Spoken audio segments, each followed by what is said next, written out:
Okay, so today I'm going to be installing a bullet piercing valve on this line here, on the suction line. And we really want to do this as kind of as close as we can to the compressor, but it's also got to be at a straight point on the compressor. A couple other factors is we're going to need to be able to tighten down the Allen keys on the valve, as well as be able to hook up our gauges, so it's got to be aimed. Also, we're going to need it to be able to close inside there. So a couple different factors. It's most likely going to go right here, aimed this way, so that I can tighten the valve down and put it inside there. You can see it's got a little gasket inside there. The gasket presses against the material here.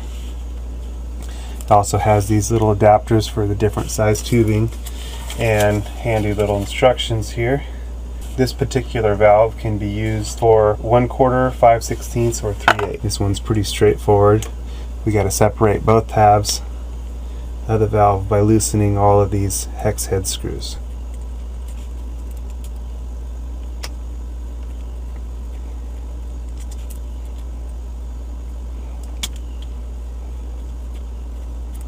Okay, so now we got both halves separated. Again, you can see the gasket inside that presses against the line, and we want to go on as smooth a spot as possible, so I'm going to clean that up real quick, make the copper nice and shiny. There's a couple ways we can clean the copper up. We can either use, this is like a waterproof abrasive cloth, sometimes called emery cloth, or a wire brush. So you'll be able to see how the copper gets nice and clean right there. And the other method with the wire, with this, which for this one I think is going to be better. And of course you want to make sure your machine is unplugged for sure. Don't want any jolts.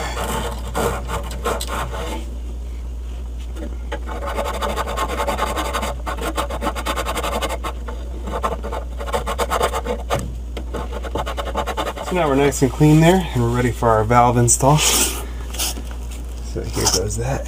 So I'm going to be installing this on a 5/16 inch tube. So what I'm going to need is this little adapter here to go on the bottom, and then our valve is going to go on the top. And this adapter, I don't know if you could see that too well, it's got this little keyed part that fits right into the bottom of this, so it's nice and snug in there. And we just take that and put it on like so.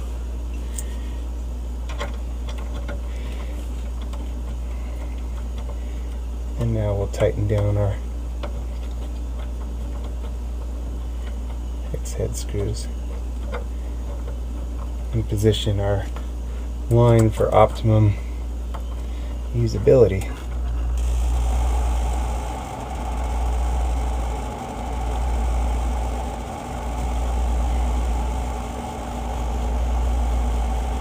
Okay, we want this to tighten down nice and snug here.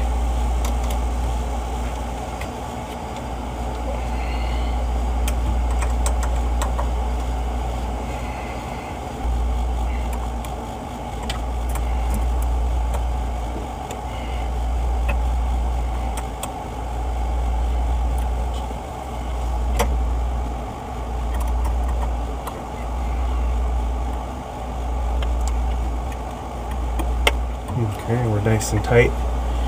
Getting nice and tight there.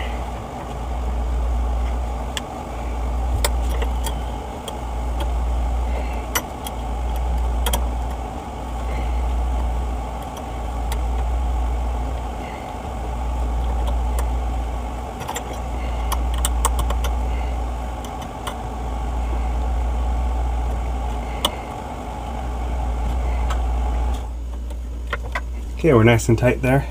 Now we'll be able to use the self-piercing needle and pierce the line. When we want to charge the system or open the line, we'll just loosen the hex head. The pierce will pierce through, and then opening the line will be done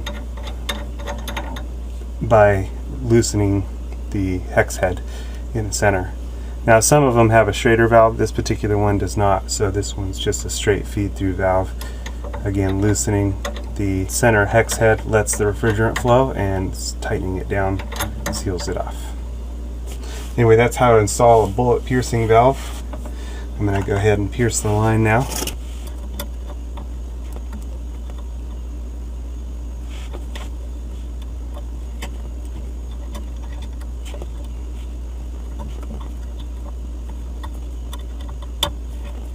Basically, it's just got a little sharp edge on it that pierces right through the copper, and then our gasket seals all the way around that.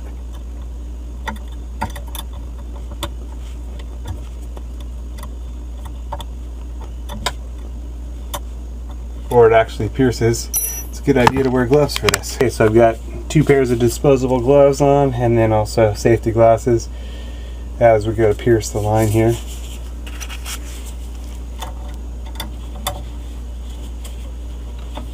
Okay.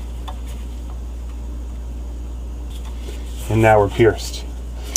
And that should do it. You can hear the refrigerant is able to flow through here now. Okay.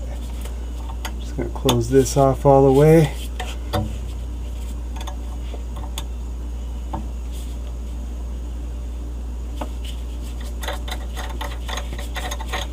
Okay, and now we're sealed. Now in order to get refrigerant, we'll just loosen this, and that'll allow the refrigerant to flow. And now we're ready to charge the air conditioning unit, or charge the refrigerator.